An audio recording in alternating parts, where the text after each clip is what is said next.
What's happening, guys? It's Spludgy from Alpha Living. Today I got a message from my buddy on Facebook, and he was asking me about deadlifts. And he hurt his back really badly during deadlifts, and asked me for advice on how to avoid back pain and injuries during the deadlifts. So let me show you something real quick.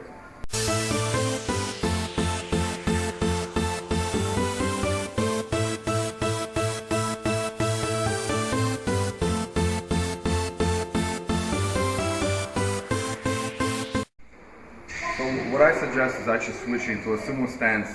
That way you will avoid taking most of the load on the lower back. You'll do most of the lifting with your legs, which when you're doing deadlifts, most people want to better the legs. So the Sumo deadlift actually does that. It does most of the work with the legs, and your back stays very straight. So that way you're not going to hurt your lower back. So let me show you real quick the form.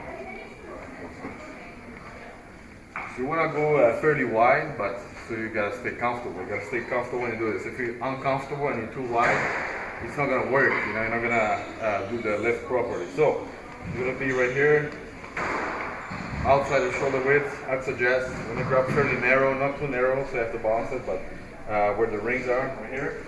Okay.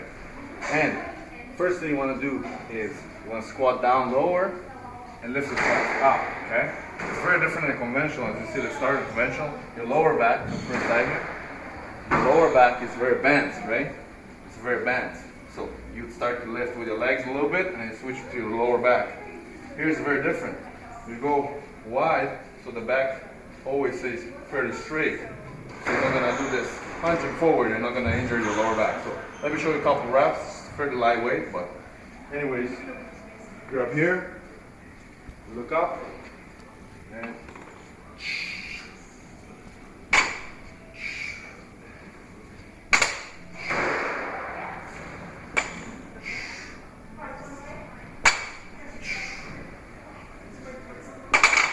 okay, so as you see, you just most of the lift is done with the legs, and you squeeze your glutes to finish the move. But it's almost like a squat. You pretty much, it's a hybrid between a deadlift and a squat because you're not using your lower back that much. It's almost like a squat, like a sumo squat, except you're carrying the load from underneath you. So I think it's a great exercise. It's an awesome way to avoid lower back injuries. And let me put some more weight on this and we'll demonstrate a couple more reps, okay? So as you see, I'm going to try to do 2 plates here. So another thing you got to watch out for is you got to initiate the lift with your back, with your upper body first, right? So you set up and you don't start lifting with your legs. You engage your upper body first and then you come up for the squat or deadlift or whatever you want to call it. So right here in Sumo, you open up your hips, okay? Your knees should be pointing out, okay? If it's a mobility issue, you gotta stretch. And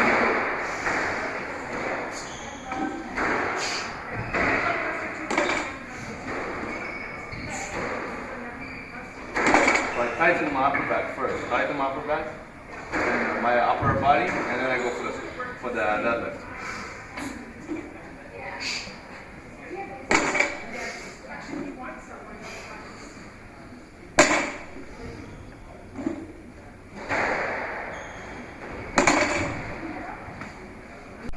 Okay, so I'm going to give 3 plates a try. 315.